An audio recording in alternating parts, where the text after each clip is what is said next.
I'm sorry, what is that?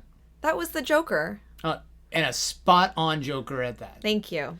Hey everybody, welcome to our second episode of the ARKHAM Sessions. My name is Brian Ward, and as always, I am joined by our co-host, Dr. Andrea Letamendi. I'm excited to be here. Are you? Well, you just heard my laugh. I did hear your laugh, and it was absolutely spot on. It is December 24th. For some of you, it's Christmas Eve. For others, it's, 21 days after Hanukkah. For others, it's 2 days before Kwanzaa. And if you're atheist, it's Tuesday. But either way, we want to welcome you guys to this episode. It's very special for us. This is the second episode in Batman the Animated Series, which is the first time that we get introduced to the Joker. If anyone, he is the yang to Batman's yin. Right. Just so you know, if you guys didn't hear the last episode, why not? But more importantly, we have chosen Batman the Animated Series because it adds a level of consistency for the Good Doctor's analysis of these characters. If I were Bill Finger, I could write Batman one way, or if I were Frank Miller, I could write him an entirely different way.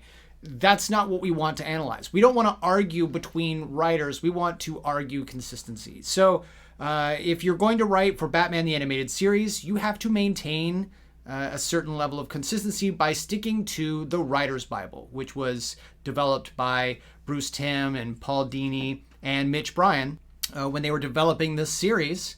And any writer that came in to write for it had to stick to these characters the way that they wanted them portrayed. That, I think, is going to be very valuable as we continue this podcast down the road. Right, and for psychological relevance, this is extremely important because, as cliche as it sounds, the best way to predict future behavior is to look at past behavior. So consistency of the characters and their motivations and their behaviors is extremely important when it comes to really presenting realistic characters psychologically. Great, so let's go into our second episode. This is Christmas with the Joker. It aired in mid-November, the 13th, I believe, 1992. It was written by Eddie Gorodetsky, and it was directed by Kent Butterworth. Mr. Butterworth. Mr. Butterworth. We've always wondered where Mr. Butterworth was. He's writing episodes for Batman the Animated Series. This one opens up uniquely. If you're going to have an introduction to the Joker, I guess this would be it. He is in what looks like the common area of Arkham Asylum. And he and a group of probably common thugs are singing Christmas carols. Jingle bells, Batman smelt, Robin laid an egg. A little bizarre that he would know that song. It is very meta, but how do we know that he didn't write the song to begin with? Maybe this was the debut of that song in that world. And clearly he knew how the song was going to end. And the Joker got away. Just as he is putting that honorary star on top of the tree, and the Christmas tree launches through the roof. It's a rocket. It is a rocket, a very elaborate rocket. I can only imagine how long he has been planning this escape, given just how realistic that tree rocket must be. As a doctor who I'm sure has worked in environments maybe not exactly like this, what is the likelihood of seeing the Joker in a lineup of other criminals singing Jingle Bells? Well, it's actually really common in, let's say a residential facility, which I've worked in a few, to have a common area, and especially during the holidays, to have, opportunities to socialize and to sing, help trim the tree, partake in the festivities, if you will. And that may include staff, clinicians, other residents, or patients at the facility where they can enjoy this kind of community type of event. Arkham Asylum, though, isn't just a psychiatric residential facility. It is a prison, right? I mean, right. They're inmates. They're not just patients. Right. So I think it's somewhat unrealistic to expect that someone with the Joker's history would be outside of his room and especially being given the opportunity to put together this elaborate Christmas tree rocket. So I imagine he had some help maybe from the staff there. That's the interesting thing too, yeah, because someone had to bring that Christmas tree in. Someone chose that Christmas tree for the common area. Clearly the Joker didn't build it on his own.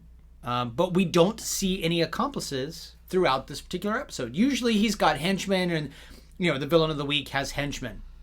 Joker doesn't. We don't really see any henchmen in this episode. So I'm wondering who built that Christmas tree. It's a mystery. So Joker escapes, and we then go to Batman and Robin. So this is the first time that we've seen Robin.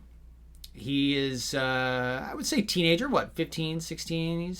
He's in that rebellious teen age. But he is the one of the two of them who really wants to celebrate Christmas the way Christmas is meant to be celebrated.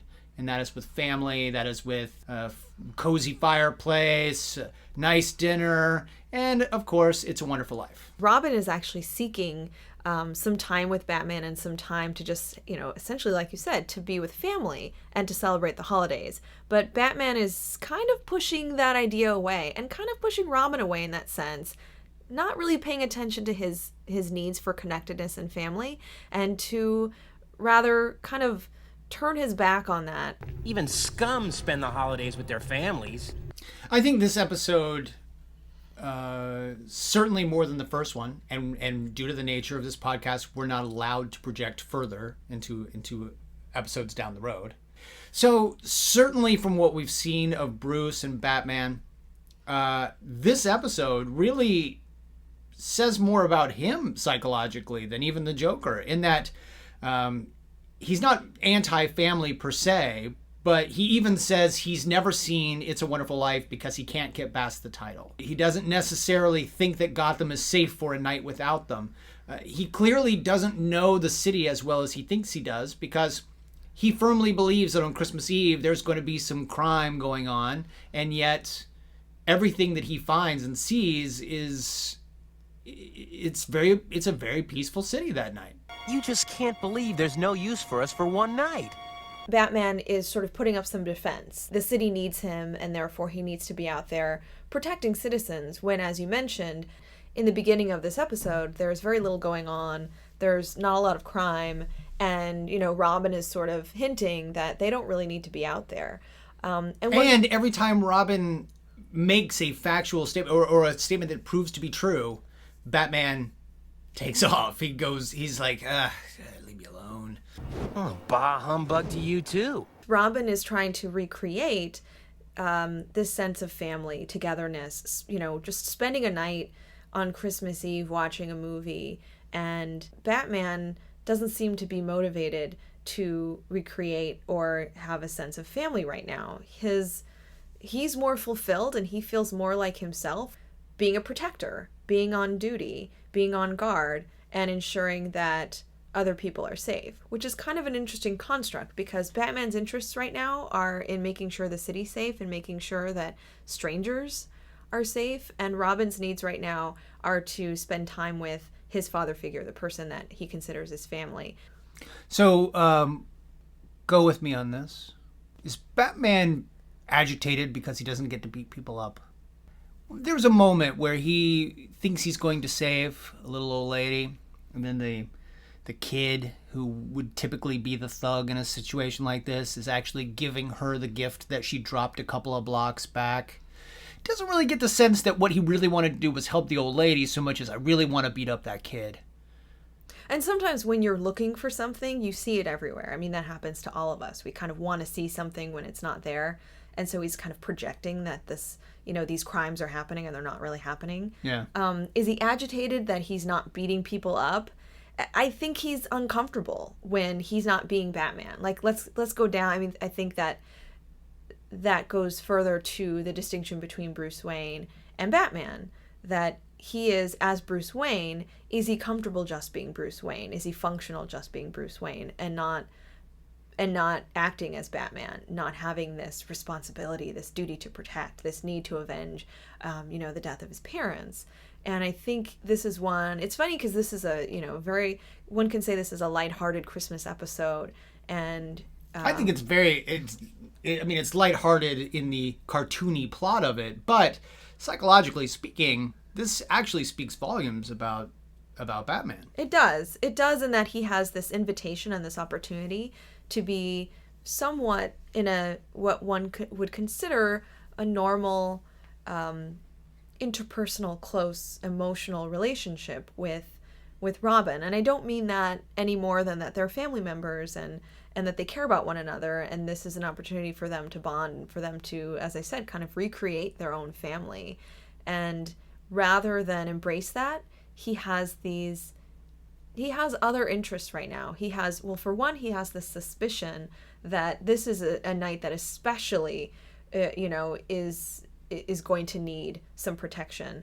But he also, I think what you're getting at, he has this unfulfilled need. He's jonesing. He's jonesing for it. Yeah.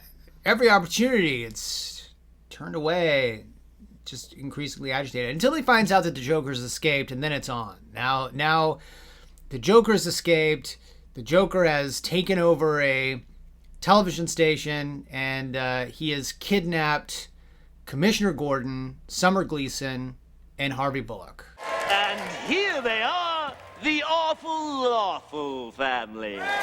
Essentially creating his own family. Which he does. He essentially, puts them in these sort of characters, right? So he has Commissioner Gordon as the father, Summer Gleason as the mother, and Detective Bullock as, I think he calls them, baby lawful. This is the awful lawful family, he says, and he's kind of put this family together. They're in these humiliating scenarios where they're kind of wrapped up as presents with bows, and they've got candy canes in their mouths, and which you just kind of wonder why they don't eat them. They could spit those candy canes out. It's a weird thing, but I actually think they're so, horribly frightened that they may think that if they do that, they will be harmed. Right. So just to put it into perspective, if these folks were really being traumatized in this way and being held hostage and being tied up by this person who's known to be very dangerous and homicidal, then you would keep that candy cane in your mouth. You're not spitting that out. Right. But you're right. He kind of creates this family, or this like mockery of a family, and puts them on display and sets up this sort of broadcast of the opposite of It's a Wonderful Life. Sort of. Is he creating a family, or is Batman? I think what I'm getting at are Batman and Robin maybe the real family that he wants to spend time with? Yeah, it's interesting. You're right. He chooses the holiday to break out of Arkham Asylum and lure Batman and Robin out of their home to come find him. To him, that's his family. That, especially Batman, that is the one person that knows him the best. Batman is his family. Batman and he are connected in a certain way. The Joker ends up luring his real family out with the threat of harm or death to several people. He threatens to blow up a train, which Summer Gleason even says her mother is on, the 11:30 coming into Gotham. He takes over the Gotham Observatory and creates a phenomenally elaborate cannon out of the telescope. And then also has the TV station, or his hideout where he's broadcasting from. He's got Gordon and Gleason and Bullock all there. And he's threatening to kill them. I mean, forget Man-Bat. This guy is homicidal. He's got them hovering over, like they are hanging above basically a vat of... He said that he's going to rub them out, which Correct. I think in BTAS that means... something entirely different than what it means now. Today. Yes. Yeah. You get the sense that he's getting a thrill out of this risky behavior. It's not so much, the end. It's not so much the gain. It's the means to that. It's the thrill of engaging in this risky behavior. It's the thrill of seeing people's reactions when they're frightened or horrified. It's the thrill of terrorizing other people. We know this about the Joker, even from his the first time we ever saw him in comics, that he accidentally stabbed himself and was laughing maniacally at that, like the idea that he's going to die. And I think in the dialogue with Batman, he even says, the Joker's going to die, and just starts laughing. That ambivalence toward death, the thrill seeking, this a little bit of a break from reality, really. We see that he is, he's very different than someone who would engage in violent behavior and not really have affect. When I say affect, I mean like emotional involvement with it. Right. He is emotionally involved. He's Yeah. getting a thrill out of it. I even want to go so far and say he connects with people, and he emotionally connects with Batman when he's terrorizing. He's not what people would classify a sociopath or. Well, I'm glad you asked that, because a sociopath, what used to be called a psychopath, but now it's called a sociopath, these are not terms that refer to a mental illness. These are terms that refer to like a trait.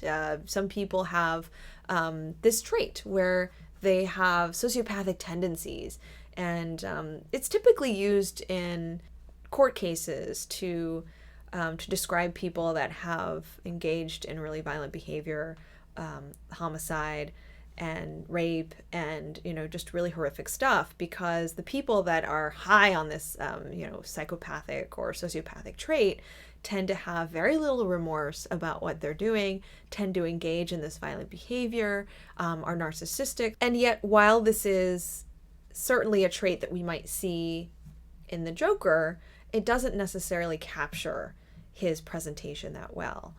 The mental illness that we would think of when we think of somebody that lacks remorse, that doesn't really connect with people, that engages in violence, is something called antisocial personality disorder.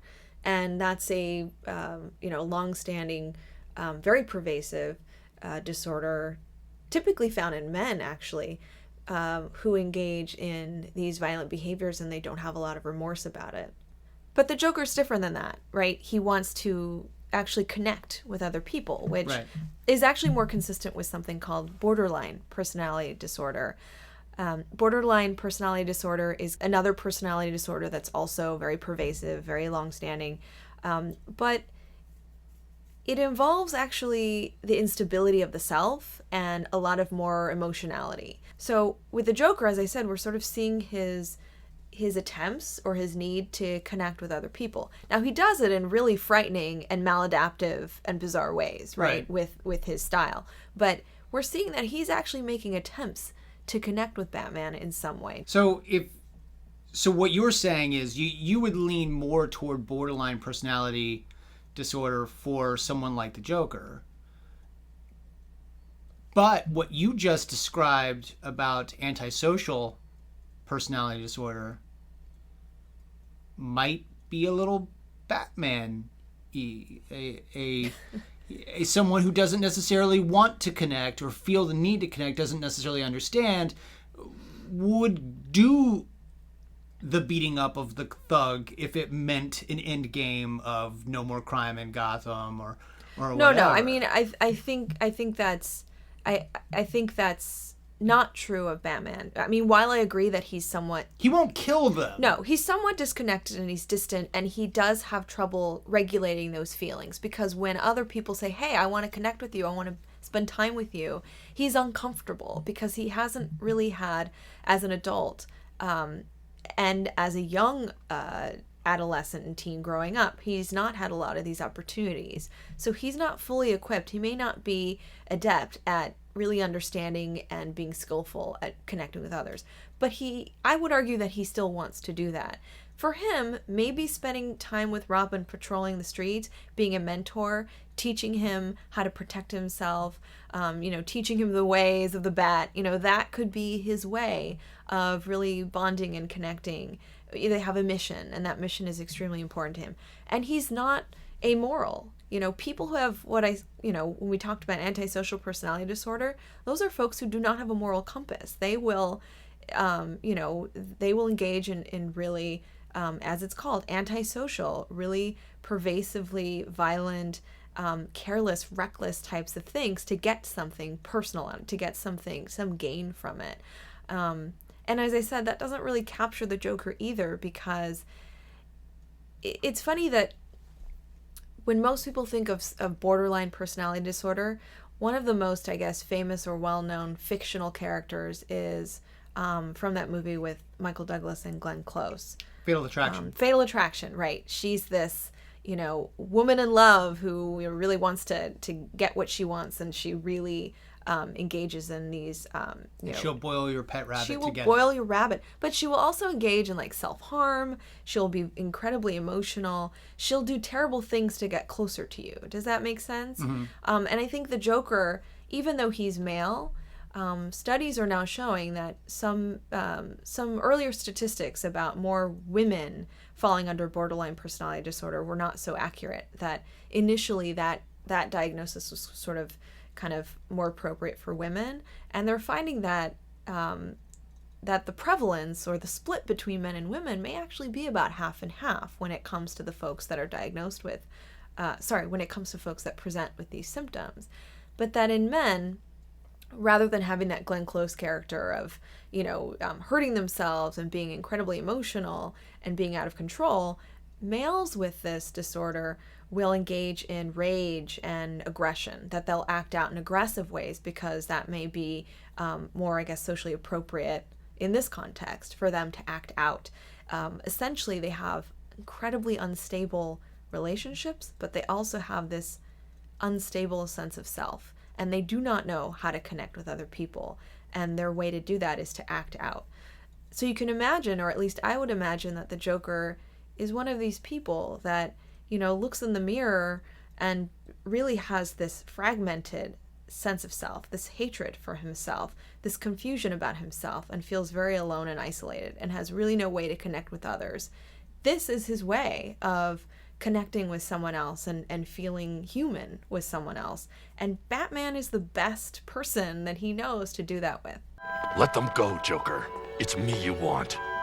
Merry Christmas, Batman! So how would you go about treating someone with what sounds like borderline personality disorder? Typically, one would use individual psychotherapy and group psychotherapy. One very well-known and very effective treatment is called dialectical behavioral therapy, otherwise known as DBT, to help someone to sort of see the way in which they're relating to others and connecting with others is maladaptive, or in other words, it's a style that doesn't work well and that may make them feel worse, if that makes sense, and to teach them other ways, other more healthy ways, adaptive ways to connect with other people. It depends on what else is going on, and I would actually argue that with Joker, there are a number of things going on that, as strong as, this conviction I have is that he might have borderline personality disorder, he very well could have additional co-occurring, or what we call comorbid types of conditions.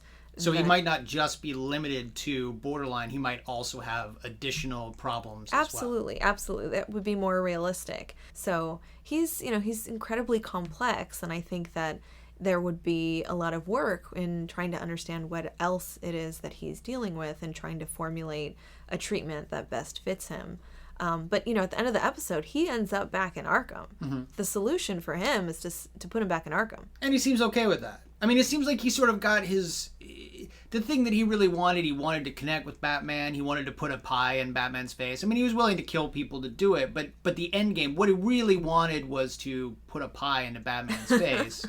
Right. That's how the episode ends. All of that like dangerous behavior and all these people's lives at risk. And all he wanted does, to give him a present. He just throws a pie in his face, which I think, is it's this, sort of laughable relationship that they have, that he does not want to kill him. Right. He just wants to engage with him and to connect with him. And at the very end, he wants to throw a pie in his face, and he's fulfilled by that. Yeah. So he's okay with being back in. Yeah, I mean, Arkham. he's back in isolation. He's got the straitjacket, and he's sort of singing. And what I find interesting is after you see the Joker laughing and singing, and he's clearly okay with being back home, for lack of a better term.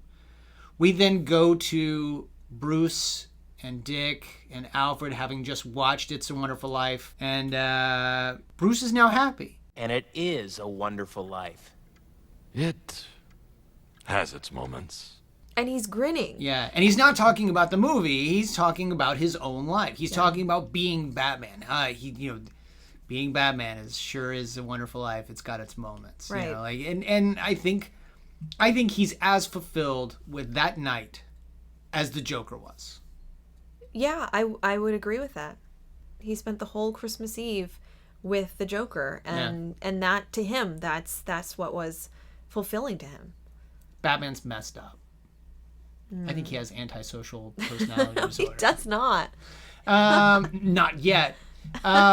Stay tuned. That's right. And this plan, by the way, is phenomenally elaborate. I mean, this is a guy who clearly has put a lot of effort into not only coming up with the rocket tree, but he's also figured out a way to take over the television station. He gets the folks, the appropriate folks. I mean, I don't think Gordon and Gleason and Bullock were all hanging out together. Oh, he at the clearly studio. had to kidnap them. He had to get each one. He had to dress them up as presents. He had to give them candy canes. He also turned the Gotham Observatory into a giant cannon.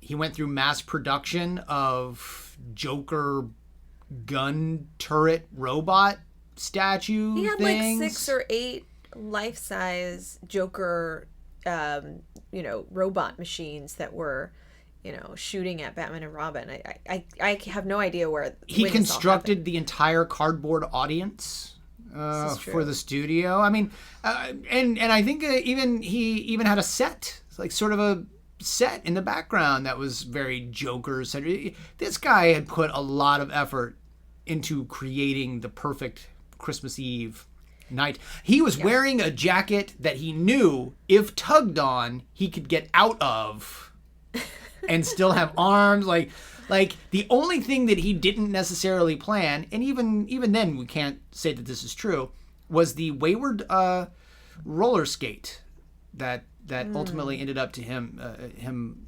He probably planned that too. He may have planned it because he knew that he would get caught on his way down into the vat of hot boiling molten steel.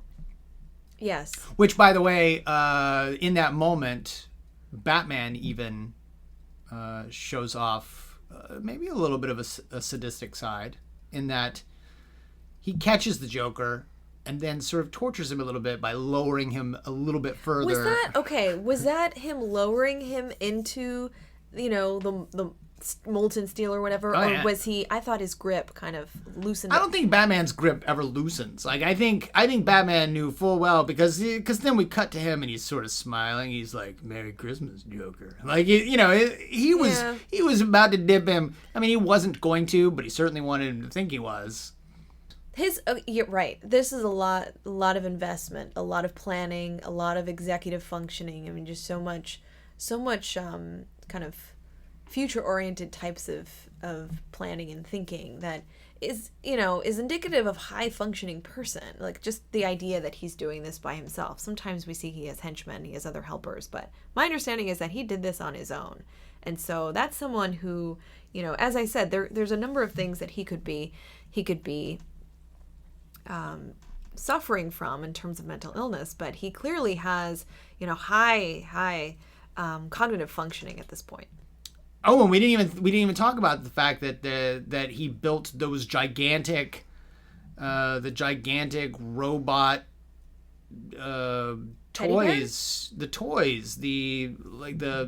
toy soldiers that have the bayonets and the teddy bears. Yeah, they're playing the Nutcracker Suite. So I have a question about that, because throughout this episode you're hearing sort of this Danny Elfman-esque Christmas music, and I think the Nutcracker is playing. Yeah. Did they pay for the rights to play the Nutcracker? Well, in the case of the Nutcracker Suite, that was written by Tchaikovsky 100 years ago. So they paid him? Yeah, they paid his estate. No, no, that falls within the realm of royalty free because no one has the copyright on Tchaikovsky. What they would normally do is you wouldn't pay for publishing for Tchaikovsky's music, but you would pay for the master. So whatever recording you used, you would pay for that recording. In this case, I think they clearly got their own orchestra to create the music for this. So you just pay for the orchestra. You don't necessarily, and you pay for whoever sort of created that arrangement of the music. Oh, I see. But you're essentially creating your own version of the music. So you're not actually having to license Tchaikovsky's music from the ballet. I see. That's interesting. So we introduced something last week that I think is kind of fun. It might be a little morbid, but it's sort of a way of bringing it all down to reality, showing you that some of these things really can happen in life.